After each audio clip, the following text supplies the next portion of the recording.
Hi guys, this is Radic from GoldMax. I'm going to show you the difference between the three power cables to check phones. On one side, all three are the same. They're a USB. You also get a charger to plug into the wall. On the other side, all three are two of these are slightly different from each other. One of them is completely different. The one that's completely different is the Apple one. It's a lot bigger in size compared to these two.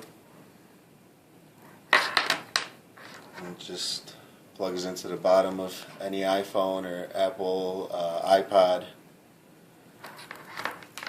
And then these other two, the micro USB and the mini USB, they're both similar in how they look. The micro USB has a bigger hole in it, and they also just plug into the bottom of any phone or the side of any phone.